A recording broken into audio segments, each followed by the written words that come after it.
Bien, mes chers collègues, je nous invite à prendre place.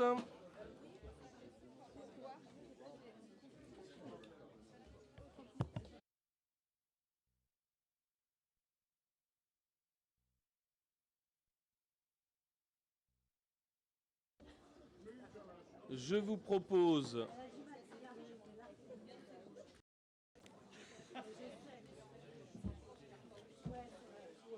mes chers collègues, je nous propose de commencer en attendant les quelques retardataires qui devraient arriver puisque notre conseil, je crois, sera au complet ce soir pour ce conseil de reprise d'après saison estivale dont j'espère que vous avez profité du plus grand soleil, puisque au retour, la dure réalité du climat et de la météo s'ouvre à nous. En tout cas, je suis ravi de vous accueillir toutes et tous, et je vais commencer comme de coutume par l'appel. Rodolphe Maillon présent, Juliette Lecoulme, Sophie Bouvard, Thomas Delplace, Présent. Gisèle Coyac, Marc Elaudet, Lydie Nog, Christian Corbeau, Présent. Marie Sliminski, Patrice Garnier, pas installé mais présent, Damien Durleman, Céline Leblé, Luc Gadolet, Elsa Fallerin, Dorothée Bounel, Chantal Fontenot, Sophie Caillot, Romuald Rabergeau sera absent, a donné pouvoir en son absence à Dorothée Bounel. Eva Moreau, Jean-Michel Guitny, Angélique Tullièvre, Stéphane Parago, Nathalie Jaléga. Et tu me permettras, ma chère Nathalie, en notre nom à tous, de te féliciter et de te souhaiter tous nos vœux de bonheur. Voilà, bravo à toi.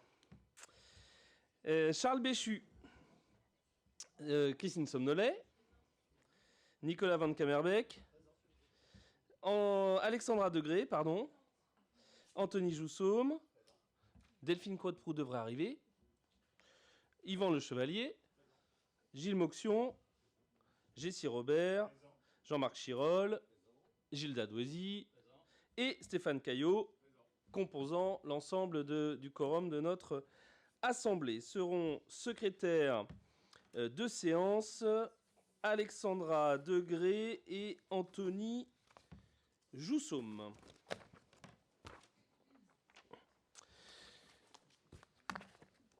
Voilà pour le début de notre conseil, avec évidemment le plaisir de se retrouver pour une nouvelle saison, la saison 2024-2025, un peu comme la rentrée des classes il y a peu.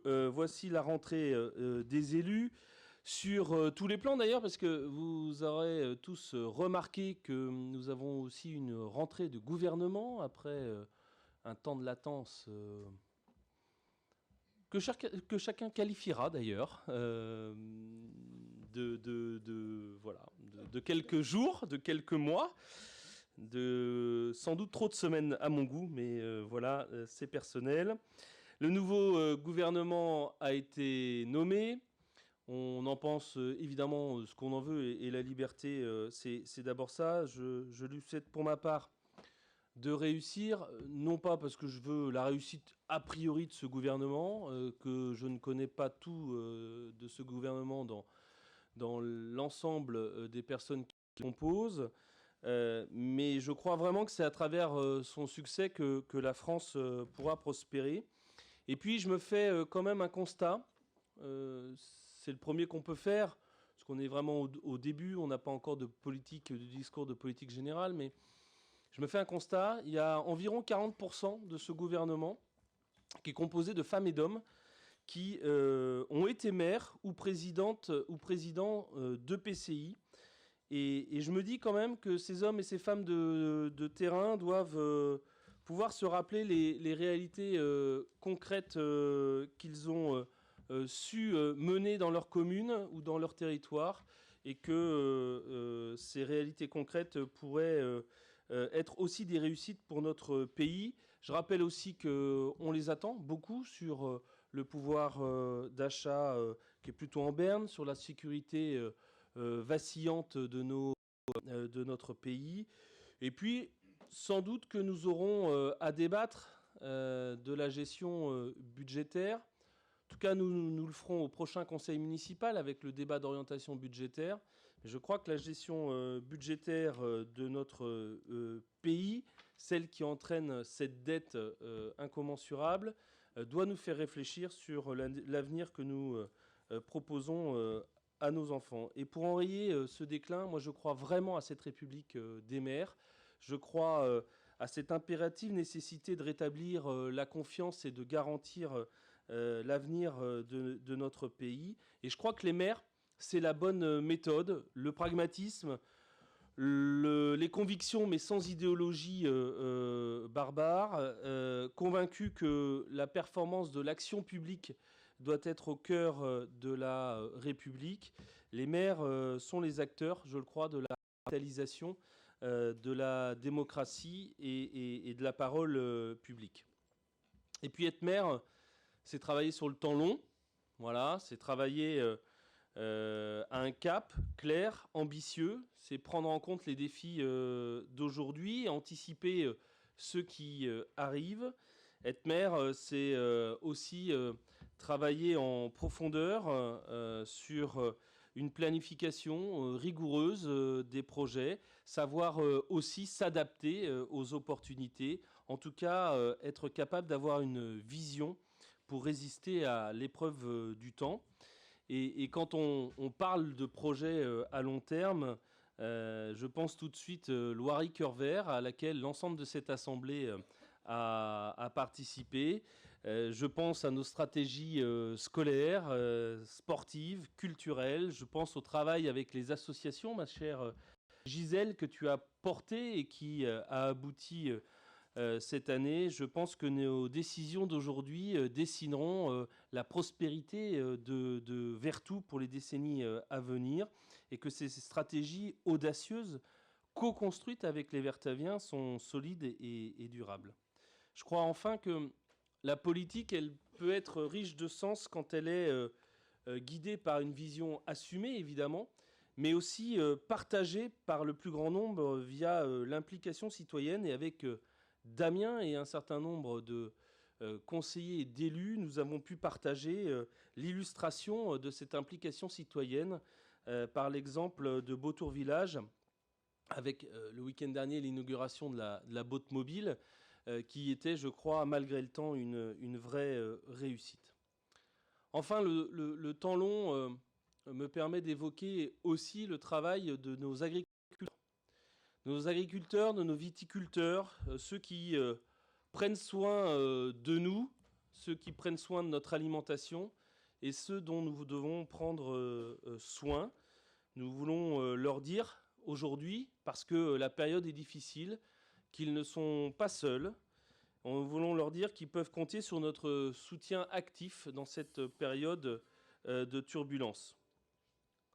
La réunion prévue le 22 octobre, que j'ai provoquée en tant que président des maires du vignoble, tout comme la remise de la bouteille d'or le 3 novembre prochain à Vertou, seront l'occasion partout de célébrer la viticulture vertavienne et notre attachement affectif quasi charnel au vignoble nantais.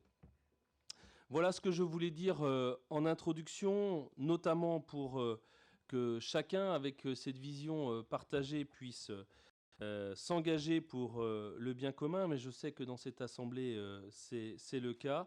Et puis, peut-être un petit clin d'œil, évidemment, au futur gouvernement qui, je le crois, devra s'inspirer de cette République des maires. En tout cas, je lui souhaite pour réussir. Je dois aussi, parce que je pense aux maires, évidemment, mais je pense à l'ensemble des élus locaux, vous dire que nous avons eu la tristesse d'apprendre le décès de l'une des nôtres, Marie-Monique Bijon. Marie-Monique Bijon qui a été adjointe sous Luc Dejoie de 1983 à 1989, 8e adjointe en charge de la culture, vous le voyez, de l'animation du territoire. Aujourd'hui, on parlerait, si vous voulez bien, Geneviève, qui doit être par là, juste ouvrir. Voilà. Merci. Marie-Monique Bijon a été donc à la vie associative, sans doute la première adjointe à la vie associative d'ailleurs, et déléguée à la commission cadre de vie du ciment, qui était le syndicat, qui est l'ancêtre de la métropole, pour le dire simplement. Voilà. Et donc Marie-Monique s'est éteinte il y a peu. Avec elle, il y a aussi toute une génération d'élus qui disparaît. Je voudrais aussi en profiter très simplement, mais très, comment dire, sobrement, pour dire que une autre personne de ville, mais qui n'était pas élue, s'est éteinte il y a peu. C'est Marie-Andrée Rasquette, qui a été directrice des relations intercommunales, qui a d'ailleurs, elle aussi, travaillé avec le ciment, avec le district, avec la communauté urbaine à l'époque. Et Marie-Andrée s'est éteinte il y a peu. C'était une amoureuse de Vertou, pas une vertavienne pure souche, mais amoureuse de Vertou et surtout amoureuse de la Sèvre. Voilà, on parle beaucoup de la Sèvre. Marie-Andrée Rasquette était une amoureuse de la Sèvre. Pour toutes les deux, je vous propose une minute de silence.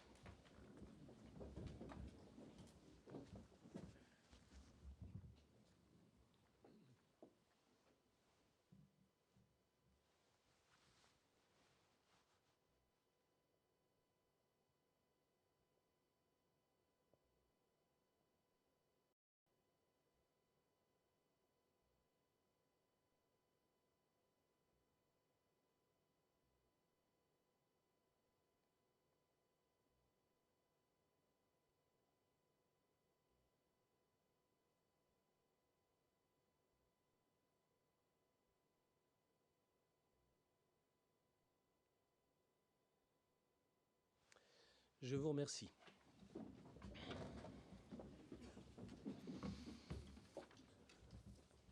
Vous avez trouvé sur vos tables deux choses. D'abord, me semble-t-il, un petit... comment on appelle ça ? Ruban vert. Ça fait bizarre de dire ruban vert, ça me fait penser au bateau sur la Sèvre. Et un petit ruban vert qui symbolise la délibération que nous voterons à la fin du Conseil autour du don d'organes. Voilà, et qui sera porté par Juliette Lecoulme. Et puis vous trouverez aussi une convention, puisque je crois que dans l'envoi, il y a eu un petit raté.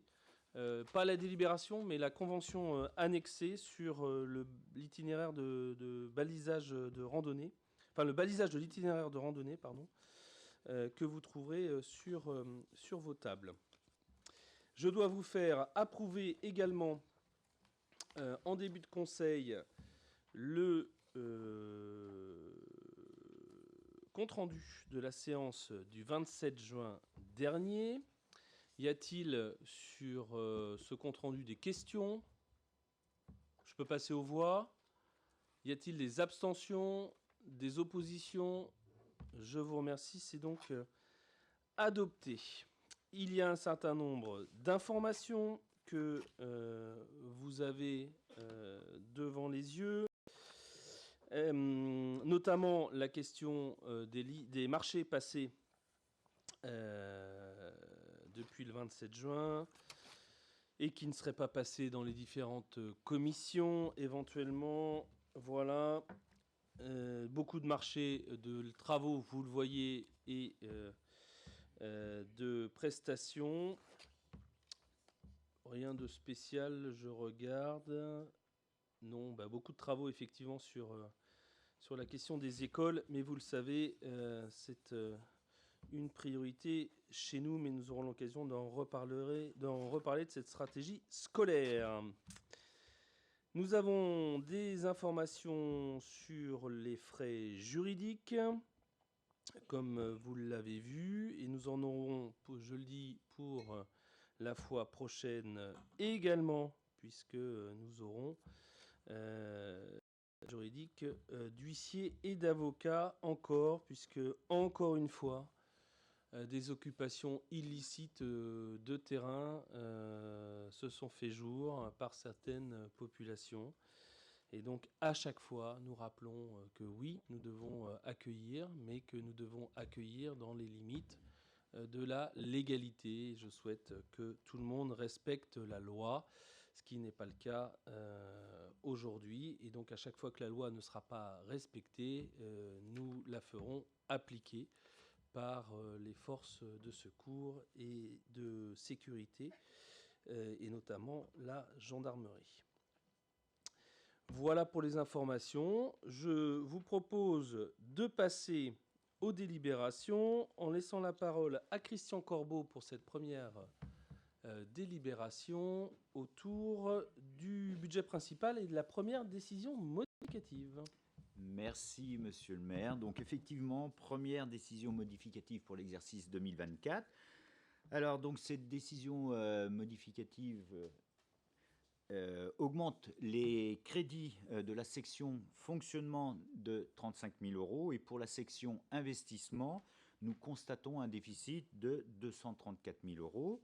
Donc, après avoir approuvé cette délibération, nous enregistrerons un excédent cumulé sur la section investissement de 8 030 000 euros. Alors, donc nous allons prendre un peu de temps pour passer en détail cette délibération. Donc, c'est une décision budgétaire qui est en miroir à notre plan stratégique 2021-2026. Et nous retrouvons les enjeux. Alors, le premier enjeu pour une ville vivante et le second pour une ville séduisante. Alors, déjà, donc, Vertou qui va accueillir l'exposition. Et alors, quand je dis exposition, je me permets de mettre un E majuscule. Donc, exposition magistrale donc, de Michel Bassompierre. Alors, pour cette organisation, nous allons dédier un crédit exceptionnel de 23 000 euros pour l'accueillir. Alors effectivement, je pourrais passer le relais donc à Marie, qui serait une belle ambassadrice pour parler de cette exposition, mais je suppute qu'elle va prendre tout mon temps. Donc Marie, je ne vais pas te laisser la parole. Et en termes de teasing, je vous invite à regarder la photo. Donc ce sera mon teasing à moi pour vous inviter à passer du temps sur cette exposition. Alors, en lien avec, toujours le projet, les projets stratégiques, Vertou communique autour des projets structurants à la fois scolaires, sportifs et urbains. Donc, ce sont les propos qui ont été dits par Monsieur le maire lors de ses propos introductifs.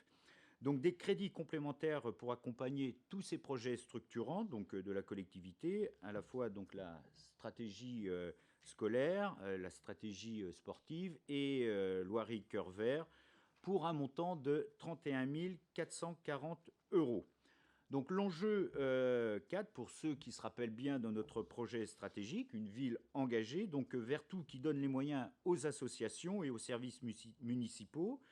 Alors, ce sont des crédits pour financer la réparation de bâtiments et de véhicules qui ont été sinistrés, donc pour une somme de 23 400 euros. En revanche, donc ces sinistres, nous aurons une recette assurantielle qui n'est pas encore budgétisée, donc elle va couvrir la majorité de ces dépenses. Nous avons également une réinscription des crédits initialement prévus sur le BP 2023 pour la construction des locaux associatifs au stade Gilles Blot, donc pour 86 540 euros. En complément, nous avons un crédit pour l'installation d'un abri vélo à l'école maternelle des Treilles pour 1 460 euros. Et enfin, nous avons toujours, pour répondre à une ville engagée, des contributions obligatoires en hausse pour 37 000 euros, dont le FPIC, la fabrique du Sud-Loire, pardon, et une taxe d'assainissement. Et même chose, hein, donc pour ceux qui n'ont pas vu l'évolution des travaux de la fabrique, vous avez donc une photo qui n'est peut-être pas, voilà, je vois Thomas qui dandine de la tête, qui n'est pas à jour parce que les travaux avancent très vite. Le message de Thomas. Donc j'en ai terminé. Avez-vous des questions? Avez-vous des questions? C'est exactement ça, mon cher Christian. Sur cette DM qui a été présentée, évidemment, mais qui pourrait amener d'autres questions. Pas de questions particulières sur cette DM. Je peux passer au vote. Pas d'opposition, pas d'abstention, 4 abstentions. Je vous remercie en souhaitant la bienvenue à Madame Quadepro. Des votes pour. Je vous remercie. Délibération 3, on parlait des agriculteurs... délibération 2, pardon, on parlait des agriculteurs à l'instant. Christian, pour le vote d'une disposition fiscale. Merci, monsieur le maire. Je ne vais pas vous paraphraser, monsieur le maire, parce qu'effectivement, vous avez souligné le monde agricole, ses difficultés, l'attachement charnel à ce monde, auprès de ce monde agricole que je partage également. Donc, mesures fiscales en faveur des jeunes agriculteurs. Alors, pour une bonne compréhension de toutes et de tous, donc la définition d'un jeune agriculteur, il y a 2 conditions. Donc, il faut avoir moins de 40 ans et donc bénéficier de prêts bonifiés pour accompagner son installation et le financement de son outil professionnel. Donc, il bénéficie, dans le cadre de cette disposition JA, qu'on appelle JA, d'une exonération de taxes foncières à hauteur de 50% sur le non bâti. Et ce que nous vous proposons, c'est d'accompagner également et d'accroître cet excédent de dégrèvement de 50% complémentaire, toujours sur la taxe foncière sur le non bâti. Et alors, je pense que ce sera une mesure qui sera appréciée par nos jeunes agriculteurs dans ce contexte, comme vous le soulignez, complexe et difficile. Donc cette exonération, ils pourront en bénéficier pendant 5 ans, qu'ils soient propriétaires ou non propriétaires, puisque le propriétaire peut bénéficier de cette exonération, mais il doit la transférer à l'agriculteur, à l'exploitant. J'en ai terminé, monsieur le maire. Merci. Y a-t-il des questions sur cette disposition? Gilles Moxion. Juste savoir combien d'agriculteurs étaient concernés par cette mesure sur la commune de Vertou. Alors, merci. Donc, effectivement... Pardon. Merci pour cette question. Donc, actuellement, nous avons un jeune agriculteur qui bénéficie de cette exonération. Et pour avoir interrogé les services, nous avons 17 parcelles, si je me mémoire, qui bénéficieront de cette exonération de taxes foncières sur le non bâti. Voilà. Ça va à tout le monde? Pas d'autres questions particulières? Je vous remercie. Y a-t-il des oppositions à ce dégrèvement? Des abstentions? Je vous remercie pour nos agriculteurs et nos jeunes agriculteurs. Délibération numéro 3, toujours Christian Corbeau, pour la répartition entre les communes de nos charges de fonctionnement, enfin en tout cas le montant de nos charges de fonctionnement que nous décrétons pour les échanges et les flux financiers. Alors, donc délibération concernant, comme le soulignait monsieur le maire, la répartition des dépenses de fonctionnement des élèves scolarisés dans les écoles publiques, maternelles et élémentaires en dehors de leur commune de résidence. 2 points à retenir. Alors, le premier, il nous est demandé d'approuver le mode de revalorisation. Donc, ce mode de revalorisation permettra de faire évoluer les montants de façon annuelle sur la base de l'indice INSEE des prix à la consommation hors tabac sur un an, de janvier à janvier. Et sur l'exercice 2023-2024, il y a une évolution de 3%. Et le second point, donc il nous est demandé d'approuver les nouveaux montants de participation des communes de résidence à la scolarisation des enfants inscrits dans une école maternelle et élémentaire de la ville. Donc le montant est de 495 € pour un élève en école maternelle et 350 € pour un élève en école élémentaire. Donc nous avons l'évolution de plus 3% par rapport à l'année. Merci Christian. Y a-t-il des questions autour de ce montant ou de Monsieur Moxion? Même type de question, quel est le pourcentage d'enfants concernés par rapport au En fait, nombre c'est d'enfants quasiment scolarisés à Vertou? Ouais. C'est quasiment ISO. Pardon, oui, je réponds vite fait. C'est quasiment ISO. Il y a 44 enfants qui viennent sur Vertou et je crois qu'il y en a 35 ou 37 qui vont à l'extérieur ou l'inverse.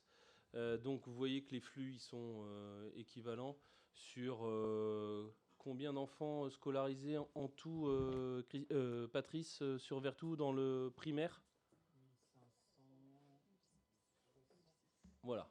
Ah, mais c'est important parce que comme là on est à l'unité, c'est important que tu saches. Non, je plaisante. 1560, 1570, donc vous voyez, ça concerne 40 enfants en vase de flux. Voilà. Oui, Patrice Garnier, bien sûr. Oui, juste préciser que sont concernés aussi les enfants hors commune qui viennent dans les classes Ulysse, bien sûr, puisque Vertou dispose d'une classe Ulysse. Voilà. Et l'idée, c'était sur ce montant, de ne pas chipoter, pardon de le dire comme ça, mais ou de chinoiser sur nous, on met un peu plus d'argent et tout, on se met d'accord sur un montant, les flux sont entrants et sortants, et comme ça, c'est bon pour tout le monde. Voilà, c'est un peu ça l'idée. Hein, tu m'arrêtes si je dis une bêtise, Christian, mais c'est bien ça l'idée. On a répondu à votre question, Monsieur Moxion? Ouais, super. Y a-t-il d'autres questions? Des oppositions? Des abstentions? Je vous remercie, c'est donc adopté. Et je passe la parole à Gisèle Coyac pour la mise à jour du tableau des emplois délibération que vous connaissez par cœur.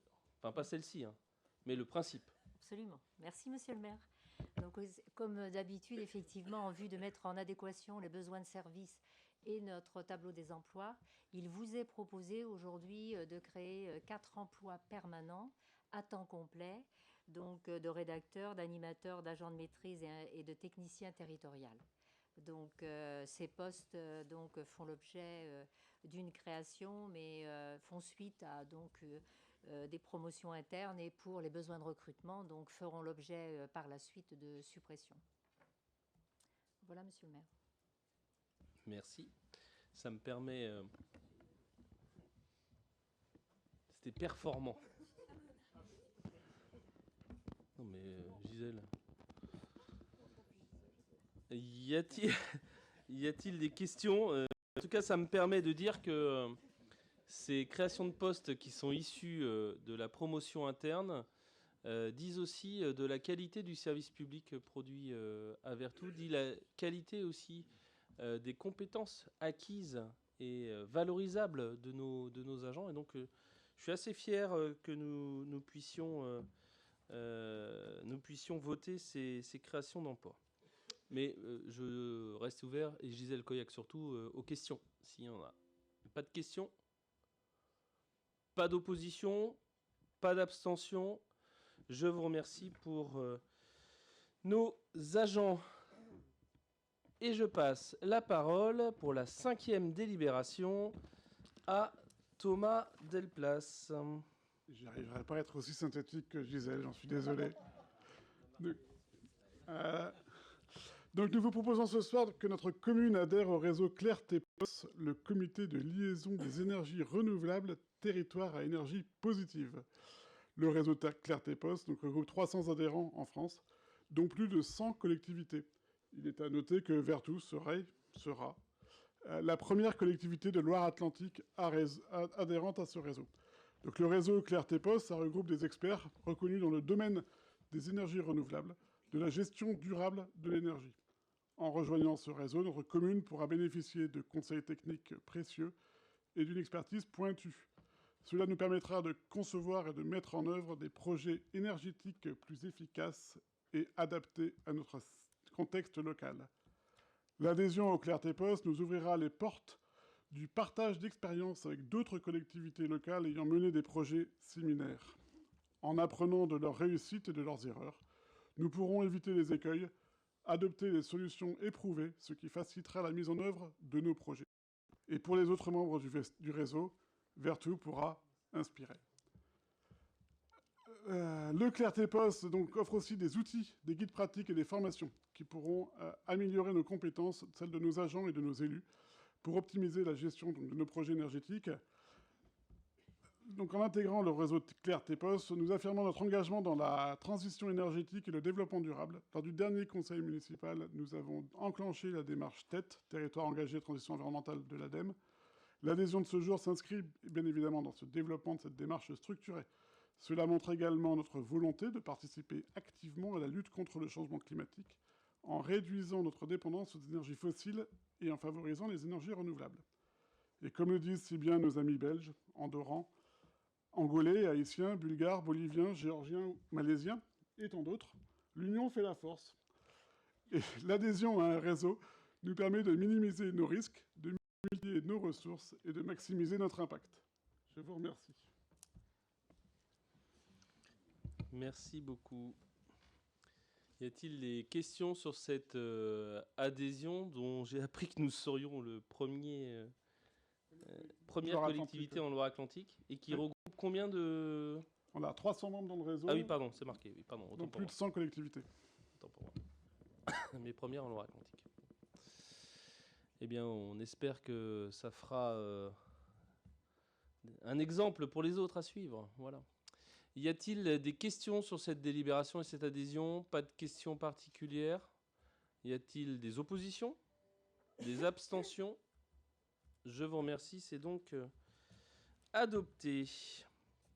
Délibération 6, autour d'un nouveau sport, la pratique de grimpe encadrée dans les arbres. Sophie Bouvard. C'est bien moi. Merci, Monsieur le maire. Donc, il s'agit effectivement de vous proposer la signature d'une convention pour la pratique de grimpe encadrée dans les arbres. C'est l'association Canoë et Kayak de Vertou qui nous a sollicité pour cette nouvelle pratique. La grimpe encadrée dans les arbres est donc une activité physique et éducative différente de l'acrobranche et qui se pratique donc sur un support vivant, l'arbre. Cela consiste donc à grimper et à se déplacer dans les arbres à l'aide des branches et de techniques de cordes spécifiques. Donc cette pratique sportive pour laquelle donc l'association nous a sollicité permettra effectivement d'offrir une activité de plein air à la fois physique et éducative. Pour cela, des arbres communaux ont été identifiés. Je précise que tous ces arbres identifiés ont fait l'objet d'une étude phytosanitaire et d'une analyse de risque. Vous avez dans la convention l'identification et la localisation des arbres choisis. Ces activités donc dans les arbres respecteront la charte de déontologie des éducateurs grimpe d'arbres et elles se feront dans le strict respect de l'intégrité des arbres, bien évidemment. Je vous remercie. Merci Sophie. Y a-t-il des questions autour de cette pratique initiée par Thomas Braille il y a déjà quelques années? Yvan Le Chevalier a une question. Merci de citer Thomas Braille. Ah bah moi je cite toujours les grands hommes. Ça m'épate toujours de comment il est monté aussi vite à un arbre. Effectivement. Donc je souhaite intervenir sur cette convention. Je vous en prie. Dans un premier temps, j'étais assez partagé sur cette demande du club de canoë. Je vais vous dire pourquoi. Donc la grimpe, ça m'évoque quoi à la base, hein? Donc moi, ça m'a fait revenir plein de souvenirs d'enfance en tête. Monter de branche en branche dans des chênes têtards, des châtaigniers, des sapins, et même dans les pommiers de ma Normandie natale. Monter dans les arbres, c'est revenir en l'enfance et à la découverte de la beauté du monde qui nous entoure. Mais peut-on se permettre de venir déranger les arbres et la faune qui y vit? Aujourd'hui, on a compris l'importance des arbres, de leur fragilité face au climat et surtout face aux hommes dont les projets n'hésitent pas à les sacrifier. Je ne reviendrai pas sur les travaux du parc de Sèvres qui ont animé nos discussions en 2020. Il est maintenant acquis par nous tous, ici, qu'il faut les protéger. Les travaux collectifs que nous avons menés ensemble sur le devenir de l'enclos ont montré qu'on s'accordait maintenant sur ce point. On parle ici de grimpe encadrée, menée avec des animateurs respectant la charte de déontologie des éducateurs, grimpe d'arbres. C'est une activité qui doit prendre soin des arbres, mais aussi de la faune associée. Je me questionne sur la période d'interdiction de mars à mai, mais qui ne couvre pas complètement la période de nidification qui peut durer jusqu'à mi-août. Il faudra rester vigilant, voire adapter la pratique si des hôtes à plumes viennent s'installer dans ces ramures. Et surtout, il faudra être vigilant sur la santé des arbres qui pourraient être affectés par une pratique non conforme ou trop intensive. La grimpe encadrée dans les arbres doit être un très bon moyen de faire de l'éducation à l'environnement et de sensibiliser les plus jeunes à la nature et au respect de la faune et de la flore qui nous entoure. Je terminerai par une expression de Francis Allais: on ne défend bien que ce que l'on a appris à aimer. Alors, saisissons cette opportunité de reconnecter notre jeunesse à la nature pour qu'elle en soit demain la défenseuse. Je vous remercie. Merci, monsieur le chevalier. Il n'y avait pas de question particulière? Non, d'accord. Pardon.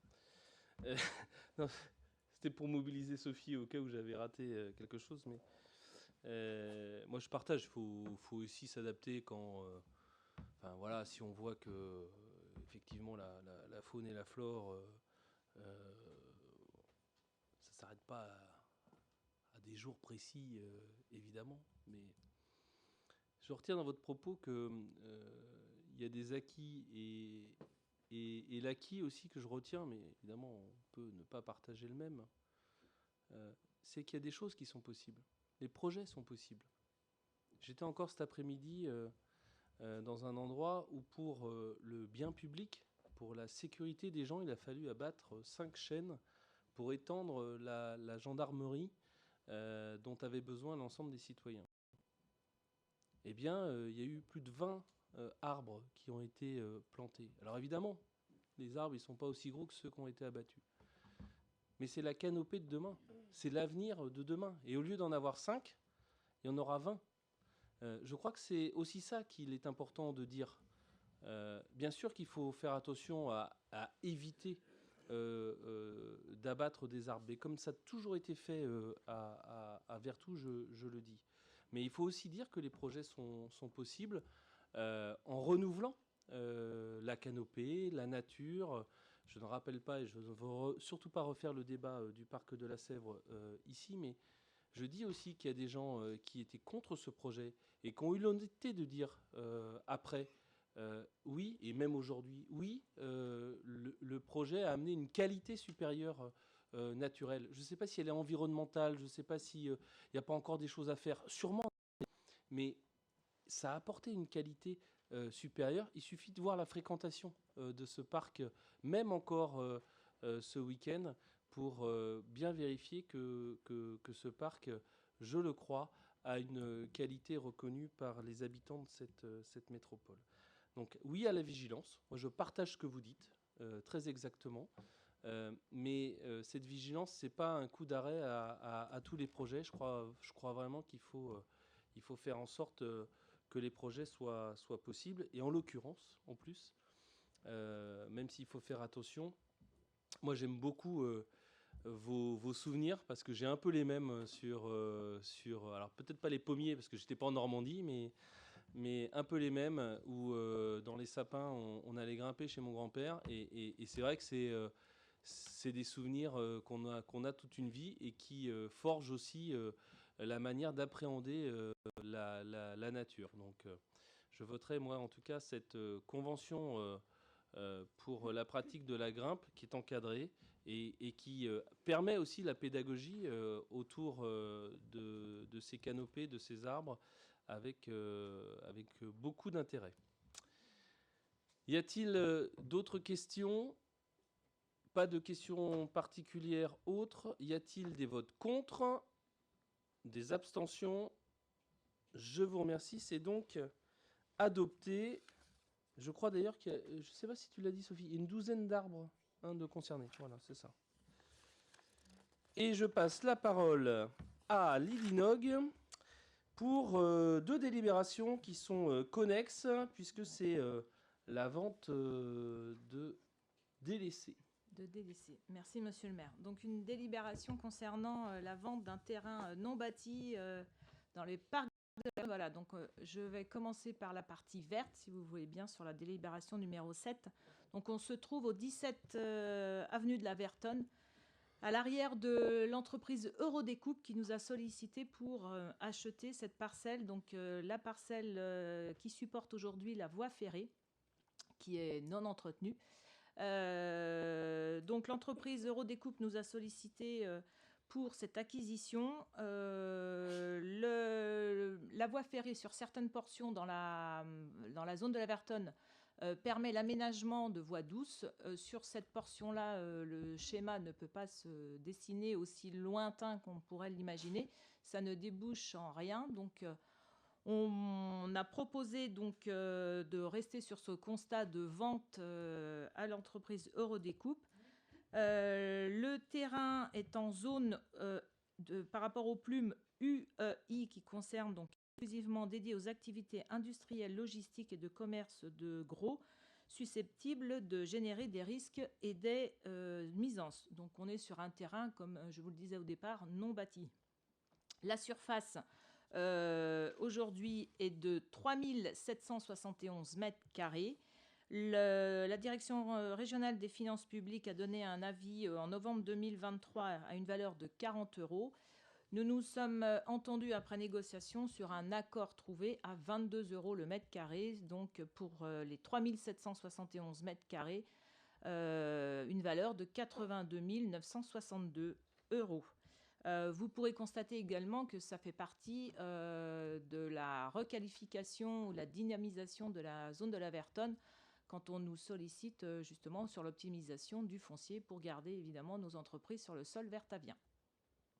Et donc après cette vente, il sera donc déclassé et déclassé la surface de 3771 mètres carrés du domaine public. Merci. Y a-t-il sur cette vente des questions? Pas de questions particulières. Y a-t-il des oppositions? Des abstentions? Je vous remercie. C'est donc adopté. Et même chose pour Eurovia, du coup. Alors, je te laisse, Lydie, présenter. Délibération numéro 8. Donc, on se trouvait donc avant au 17 avenue de la Vertonne. Là, on se trouve au 19 donc pour l'entreprise Vinci, où vous pouvez voir, autrement dit, Eurovia, pour la situer plus facilement. Donc, mêmes argumentations, 22 € du mètre carré. Là, on est sur une surface de 2402 mètres carrés, donc un total de vente à 52 844 €. Merci. J'imagine pas de questions, c'est la même chose. Pas d'opposition, pas d'abstention. Je vous remercie. C'est donc adopté. Surtout, merci pour ces 2 entreprises qui va amener plus de possibilités et, je l'espère, plus d'emplois in fine. Délibération 9. Nous retournons dans l'acquisition de parcelles et je laisse la parole à Sophie Bouvard. Merci, monsieur le maire. Il s'agit effectivement d'acquisition à titre gratuit. La société Francelot est propriétaire de plusieurs parcelles, comme vous pouvez le voir en bleu sur la photo. La ville est déjà donc propriétaire de plusieurs parcelles. C'est ce que vous voyez donc encadré en rouge. La superficie totale de ces terrains est d'un petit peu plus de 5600 mètres carrés, constitués uniquement d'espaces verts non clos à usage public. Ils sont déjà entretenus par les services de la ville, et afin de pérenniser donc leur usage public, il est proposé d'incorporer ces parcelles au domaine communal. ce que la société Francelot donc a accepté. C'est, comme je vous le disais, une acquisition à titre gratuit. Et je vous précise tout de même que les vendeurs prendront en charge l'intégrité des frais liés à l'établissement de l'acte notarié. Merci. Donc c'est vraiment neutre pour nous. Y a-t-il des questions qui n'auraient été vues en commission? Pas de questions, je peux passer au vote? Y a-t-il des oppositions à cette acquisition? Pas d'opposition, pas d'abstention. Je vous remercie, c'est donc adopté. Et nous arrivons à la délibération pour laquelle, effectivement, vous avez sur table la convention de balisage des sentiers pédestres. Il y avait eu une petite inversion sur les conventions. Et je laisse Sophie Bouvard vous la présenter.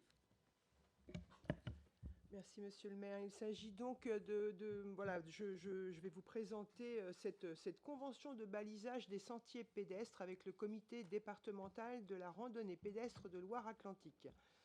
Donc, vous n'êtes pas sans ignorer que la ville de Vertou porte une politique de valorisation de son patrimoine naturel et culturel à laquelle contribue l'activité de randonnée pédestre intensément. Alors, je vais pas utiliser le terme intensément parce que ça peut être négatif, mais on a effectivement énormément de marcheurs sur notre territoire. Le comité départemental donc, de la randonnée pédestre de Loire-Atlantique est un partenaire essentiel de cette politique en proposant des actions de création, d'entretien et de promotion d'itinéraires. Donc vous avez effectivement la convention qui vous a été placée sur votre bureau. Cette convention, donc passée avec le CRDP, précise les obligations de chaque partie en ce qui concerne la réalisation et l'entretien du balisage des circuits de randonnée. Donc sont précisés les circuits, le circuit de Portillon, le circuit autour des Régniers, le circuit de la Ramée à la Ville-au-Blanc, la boucle Motchet-Rousselière ainsi que la boucle de Beautour-Vertonne. Vous avez donc le nombre de kilomètres que cela représente. La contribution forfaitaire annuelle pour l'entretien du balisage s'élève à 15 € du kilomètre. Et donc vous verrez effectivement que sur cette convention, ça porte sur 49,1 km au total de chemin à traiter. Et ainsi, donc, la contribution forfaitaire s'élève à un montant de 736,50 € pour 2024. Merci Sophie. Y a-t-il des questions? Je crois que c'est la première fois qu'on la vote dans le mandat, me semble-t-il. Voilà, dans ce mandat. Donc y a-t-il des questions particulières autour du balisage? C'est bon pour tout le monde? Pas de questions, pas d'opposition, pas d'abstention. Je vous remercie, c'est donc adopté. Délibération 11, je passe la parole à Juliette Lecoulme. Nous devons repasser la délibération sur les déontologues. Je ne fais pas de commentaires. Si quand même un. La simplification serait la bienvenue dans un certain nombre de sujets. Celui-ci aussi. Juliette Lecoulme, c'est à toi. Oui, merci Monsieur le maire. Effectivement, il s'agit d'une délibération de rectification. Comme vous le savez, puisque nous avons déjà délibéré sur le sujet en juin 2023, la loi donne désormais la possibilité à tout élu local de consulter un référent déontologue chargé de lui apporter tout conseil utile au respect des principes déontologiques consacrés par la charte de l'élu local. Le conseil municipal a donc, le 29 juin 2023, pour organiser cette faculté, choisi de s'adosser au dispositif proposé par l'Association des maires de France de la Loire-Atlantique.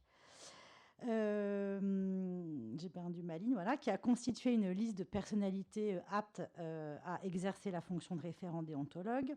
La préfecture demande aujourd'hui aux communes qui ont déjà délibéré sur la désignation du référent déontologue de prendre une nouvelle délibération contenant les noms des référents déontologues désignés par la commune dans le corps de la délibération et non plus en annexe de celle-ci. Et également de supprimer la mention selon laquelle la liste est valable dans sa version actuelle et future. Le conseil municipal de ce jour est donc invité à délibérer sur la désignation de cette liste de référents déontologues et sur les modalités d'exercice de leurs fonctions, tout ça restant bien sûr inchangé. Voilà, je vous remercie.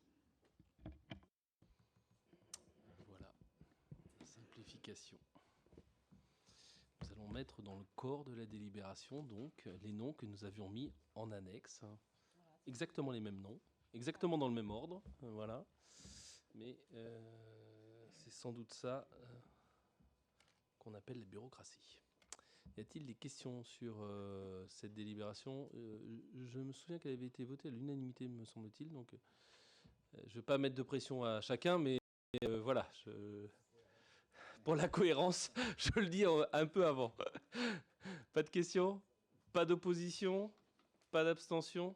Je vous remercie. C'est donc adopté. Et j'espère que, pour tout dire, c'est la direction de la légalité au niveau national qui a émis un avis, puisque le préfet avait laissé passer sur le contrôle de légalité. Donc voilà, comme quoi, rattraper a posteriori.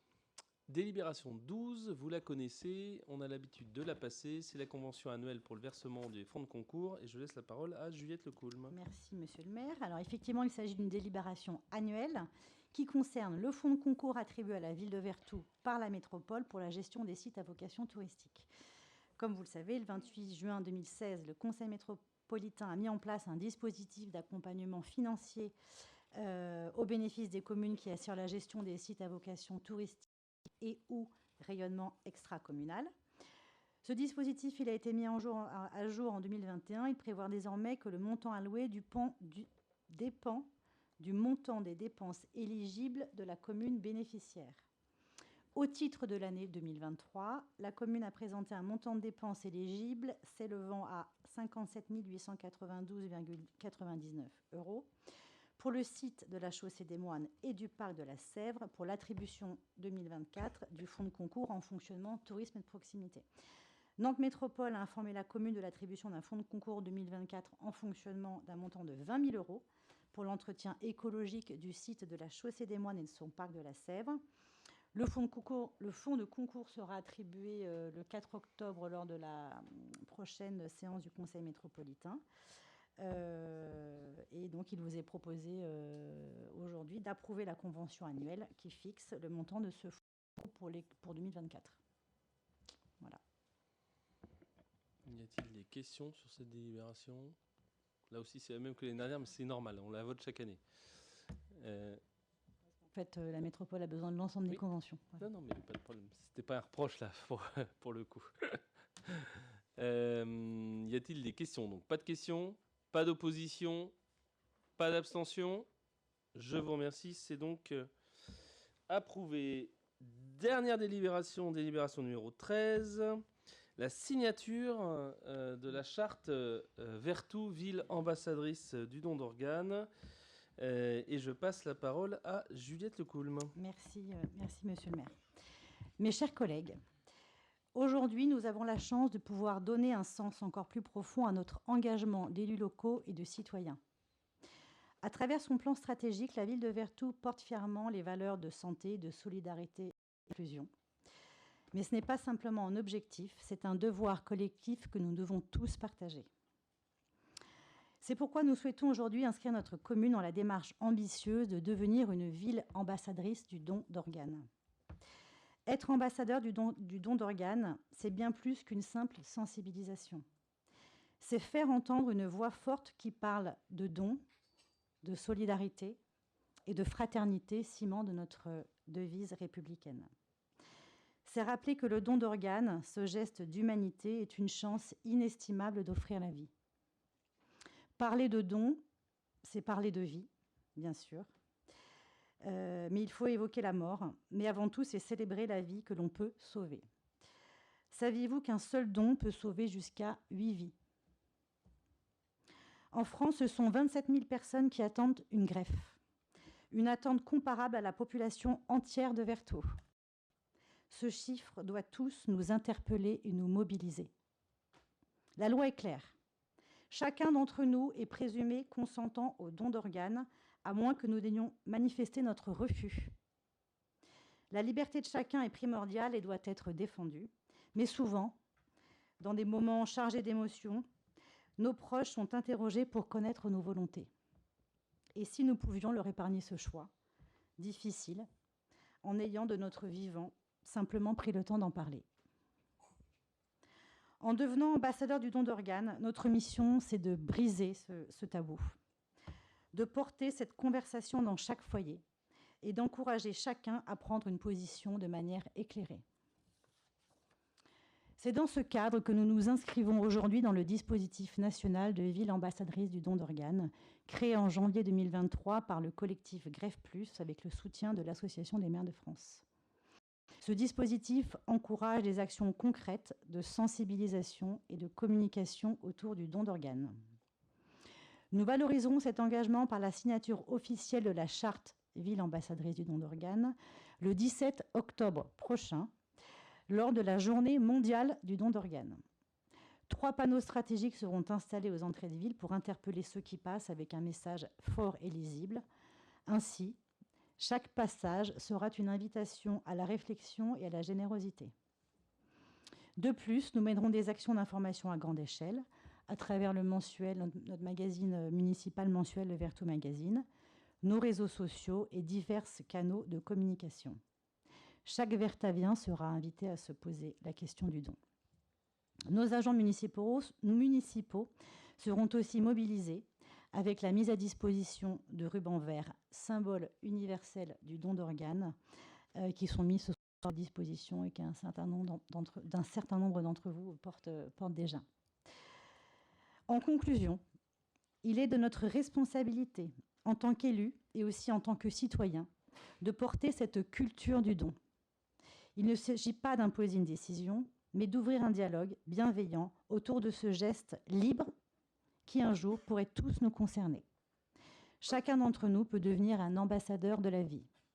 Je vous invite donc à soutenir cette initiative avec enthousiasme et j'espère à l'unanimité, et à autoriser Monsieur le maire à signer la charte ville ambassadrice du don d'organes le 17 octobre prochain. Je vous remercie. Merci Juliette. Cette démarche, je le dis aussi en tant que président des maires du Vignoble, je l'ai diffusée et déjà de nombreuses communes ont concrétisé cet engagement. Et j'espère encore plus après cette visibilité sur Vertou. Évidemment, chacun est libre de ses choix. Mais comme le dit si bien Juliette Lecoulme, il faut engager la conversation autour de ça pour le faire savoir. Parce que quand on est confronté à ces moments, que l'on soit receveur ou de la famille du donneur, il n'est pas toujours simple de prendre des décisions éclairées. Et je crois vraiment que la clarté des décisions prises et des discussions à avoir fait ensuite la simplicité et la générosité du don par la suite. Y a-t-il des questions sur cette signature de la ville ambassadrice du don d'organes? Nous aurons 2 panneaux aussi, je ne sais pas si tu l'as dit, enfin des panneaux 3 panneaux sur les ronds-points d'entrée de ville. Sur les ronds-points d'entrée de ville, merci. Y a-t-il des questions autour de cela? Pas de questions particulières. Y a-t-il des oppositions, des abstentions, des votes pour? Je ne pouvais pas vous faire voter négativement sur un tel sujet. Je vous remercie. C'est donc adopté. Je suis très fier que ce soit adopté à l'unanimité, je le dis. Je remercie évidemment Juliette Lecoulme, les élus de la commission et les services pour cette signature qui aura lieu le 17 octobre. Vous le savez, ici, on est très attaché à l'attention qu'on porte aux autres, sur tous les champs de cette attention d'ailleurs, vraiment. Je n'oublie pas que nous entrons bientôt dans la semaine bleue. Et je fais un petit clin d'œil à Sophie et à l'ensemble des élus et de la population qui nous regardera pour lui dire qu'elle est la bienvenue dans les différentes animations. L'attention, la bienveillance portée aux autres, c'est important. Cette signature, elle est aussi symbolique. Le jour de la journée mondiale du don d'organes, mais aussi le jour de la journée où la collectivité, où les acteurs locaux, le rêve, les commerçants, les artisans, les entreprises font une journée de collecte spécifique du don du sang, qui est déjà ancienne, et qui est portée, voilà, et où chacun permet à ses salariés de pouvoir aller donner son sang. Et je crois que ça aussi, c'est important. Et quand un collectif, quand un écosystème, notamment celui de Vertou, s'engage, il le fait fièrement et fortement. Et donc, je suis ravi de cela. Et puis, ça me permet aussi de vous annoncer que nous allons, après le vert, porter le rose, puisque nous entrons dans la semaine, dans le mois d'octobre rose, et nous aurons là aussi une sensibilisation à tout ce qui touche au cancer du sein, avec notamment des sensibilisations visuelles sur la place Saint-Martin, mais aussi d'autres sensibilisations portées par le service Solidarité. Voilà ce que je pouvais vous dire en fin de conseil. Il n'y a pas de questions orales aujourd'hui.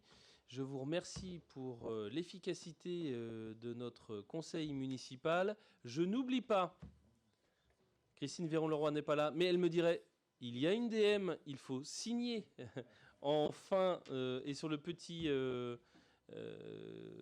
manche debout. L'ADM, c'est Elodie, je crois. C'est vous qui l'avez, Elodie ? Oui, elle est là-bas. Donc n'oubliez pas de signer. On se donne rendez-vous pour le débat d'orientation budgétaire début novembre. Et comme dirait Thomas Delplace, n'oubliez pas de couper votre micro. Voilà, merci beaucoup. Bonne soirée à tous. C'était tellement utile. Tu restes appuyé.